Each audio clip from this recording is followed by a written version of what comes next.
Wiper voice YouTube channel நேயர்கள் அனைவருக்கும் இனிய மாலை வணக்கம். ஒரு முக்கியமான ஒரு ப்ராப்ளம் கடந்த 3 தினங்களாக தமிழ்நாட்டை உலுக்கி கொண்டு இருக்கிறது. அது என்னன்னா, அதுதான் லாக்அப் டெத், கஸ்டோடியல் டெத். அதாவது காவல் நிலையத்தில் மரணம். ஒரு கைதியையோ ஒரு விசாரணைக்காகவோ அழைத்து செல்லப்படும் இடத்தில் சில அசம்பாவிதங்கள் ஏற்பட்டு அந்த கைதி காவல்துறையினால் தாக்கப்பட்டோ அல்லது வேறு சில காரணங்களாகவும் காவல் நிலையத்திலேயே இறந்து விடுவது பேர் தான் கஸ்டோடியல் டெத், அதாவது லாக்அப் டெத் அப்படின்னு சொல்லப்படுது. ஸோ இந்த ஒரு விஷயம் இதுதான் கடந்த 2-3 தினங்களாக ஒரு பரபரப்பாக தமிழ்நாட்டு முழுக்க பேசப்பட்டு வருகிறது. அதாவது திருப்புவனம், அங்கே உள்ள ஒரு காளியம்மன் கோவில்ல ஒரு டெம்பரவரி அறநிலையத்துறை ஒரு காவலர் சில பல காரணங்களுக்காக நகை திருட்டு என்ற ஒரு போலியான ஒரு விஷயத்தையோ அல்லது உண்மையாகவோ என்னவென்று இன்னும் சரியான விளக்கங்கள் வரவில்லை. ஒரு காரணத்துக்காக அழைத்து செல்லப்பட்டு அங்கே ஸ்பெஷல் டீம் என்று சொல்லப்படுகிற காவல்துறையினால் எந்தவித ஒரு எஃப்ஐஆரும் பதிவு செய்யப்படாமல் மறைமுகமாக அழைத்து செல்லப்பட்டு நிக்கிதா என்ற ஒரு நபர், அந்த அஜித் என்ற இளைஞர் மீது ஒரு புகார் கூறுகிறார். என்னன்னா, தனது காரில் வைத்திருந்த நகையை காணவில்லை, என்னோட காரை கடைசியா இயக்குனது அந்த அறநிலையத்துறையோட வேலை பார்க்குற இந்த பையன் தான் அப்படின்னு சொல்லி ஒரு குற்றச்சாட்டை காவல் நிலையத்துல புகார் தெரிவிக்கிறாங்க. ஸோ அதன் அடிப்படையில் அந்த பையனை கொண்டு போய் விசாரிக்கும் போது அந்த வீடியோ உங்களுக்கே தெரியும். ஒரு 4-5 காவலர்களால் தாக்கப்பட்டு அந்த பையன், அவர் அஜித் என்ற அந்த 30 வயது இளைஞர் மரணம் அடைந்து வருகிறார். ஸோ அந்த விஷயம் பரபரப்பாக பேசப்படுது. ஸோ பேசப்பட்டு இதனால் அந்த 5 காவலர்கள் பணியிடை நீக்கம் செய்யப்படுகிறார்கள். அது போக முதல்வர் அவர்களும் அந்த இறந்த குடும்பத்திற்கு ஒரு 3 சென்ட் வீட்டுமனை பட்டா மற்றும் அந்த அரசு வேலையும் வாங்கியிருக்காங்கன்னு சொல்லியிருக்காங்க. இது ஒரு புறம் இருக்கட்டும்.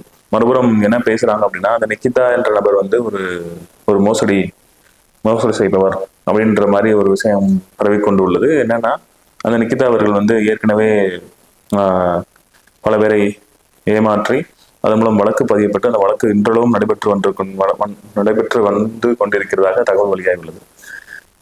பெரிய பெரிய கட்சிகள் இப்போ தற்போது அந்த திருப்போணம் அந்த ஏரியால அந்த பையனுக்கு நீதி கேட்டு போராட்டங்களும் ஆர்ப்பாட்டங்களும் நடைபெற்று கொண்டிருக்கிறது. நேற்று கூட நாம் தமிழர் கட்சி அந்த அசம்பாவிதத்தை இனிமேல் நடக்கக்கூடாது என்ற ஒரு அடிப்படையில் ஒரு ஆர்ப்பாட்டம் அறிவிச்சு நடைபெற்றது. இதுபோக தாவேகாவோட முக்கிய தலைவர் விஜய் அவர்களும் அந்த ஆர்ப்பாட்டம் தனியாக அவர் அந்த குடும்பத்துக்கு ஆறுதல் செஞ்சுட்டு போயிருக்காரு. மற்றும் எதிர்கட்சி தலைவர் பிஜேபி, அமமுக போன்ற அனைத்து கட்சிகளும் சம்பந்தப்பட்ட பாதிக்கப்பட்ட நபர்களை சந்தித்து அவருக்கு தேவையான வசதிகளையும் ஆறுதல்களையும் சொல்லிவிட்டு சென்றார்கள். ஓகே, இதுதான். ஸோ இப்போ என்னன்னா, இப்போ அந்த விஷயம், அதாவது அந்த அஜித் என்ற அந்த இளைஞர் லாக்அப் டெத்தில் இறந்துடுறாரு. ஸோ அதனால 5 காவலர்கள் பணியிடை நீக்கம் செய்கிறாங்க. இதுக்கு புகார் தெரிவித்த பெண் யார் அப்படின்ற மாதிரி இப்போ அடுத்த ட்ரெண்டாக இருக்கு.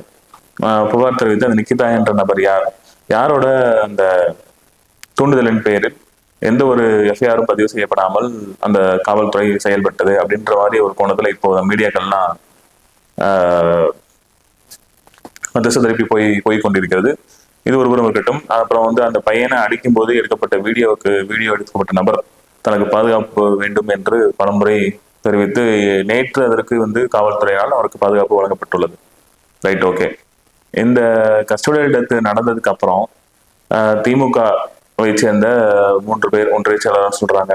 ஸோ அதுல ஒரு 3 பேர் அந்த இறந்த நபரின் குடும்பத்துடன் பேரம் பேசப்பட்டதாக, 50 லட்சம் பேரம் பேசப்பட்டதாக, அதுல ஒரு தொகை கொண்டு போய் செட்டில்மெண்ட் பேசியதாக சொல்லப்படுகிறது. இது எல்லாமே ஊடகங்கள் வர செய்திகள் தான். நானும் நீங்களோ கண்ணால பார்த்தது கிடையாது. அங்கே என்ன நடந்துச்சு என்னன்றது சிபிஐ வழக்காக மாற்றப்பட்டுள்ளது. அவர்கள் அந்த வழக்கை முறைப்படி விசாரித்து என்னவென்று நீதிமன்றத்தில் அறிக்கை சமர்ப்பித்த பிறகுதான் அங்கே என்ன நடந்தது, இதற்கான மூல காரணங்கள் என்ன என்ற விஷயங்கள் வெளிவரும். இதுதான். ஸோ அந்த நிக்கிதா என்ற நபர் நகை உண்மையிலே தொலைந்து விட்டதா என்ற கோணத்தில் தற்போது ஒரு ஒரு ஆங்கில மீடியாக்கள்லாம் கொண்டு போறாங்க. ஓகே, அதாவது இப்போ அடுத்து நிக்கிதான்ற ஒருத்தவங்க பாயிண்ட பிடிச்சி அவங்க அரசு உயர் அதிகாரி யாரோடையோ மிகப்பெரிய நட்பு ரீதியா உறவுல இருக்கிறதாகவும், அவர்கள் மூலமாக அவர்கள் தன்னுடைய அந்த இன்ஃப்ளூயன்ஸ் பயன்படுத்தி இந்த பையனை வந்து விசாரணை செய்யப்பட்டதாகவும் சொல்லப்படுகிறது. Right, okay. அரசும் வந்து அரசும் வந்து இந்த விஷயத்த முதல்வர் அவர்கள் வந்து சரியான முறையில வந்து அணுகி அந்த குடும்பத்துக்கு தேவையான வசதிகளையும் செய்து செய்து விட்டார் என்று சொல்லலாம். இனிமேல் இது போன்ற சம்பவங்கள் நடக்காதவாறும் காவல்துறை உயர் அதிகாரிகள் அதிகாரிகள் வந்து இந்த சொசைட்டி என்ற ஒரு அமைப்பையே வந்து அதை வந்து க்ளோஸ் பண்ணிட்டாங்க. இது போக இது தொடர்பாக ஏதேனும் வழக்குகள் வந்தாலும் இரவில் கைதிகளை காவல் நிலையத்தில் வைக்கக்கூடாது என்ற ஒரு உத்தரவும் ஒரு பரவலாக பரவி கொண்டுள்ளது.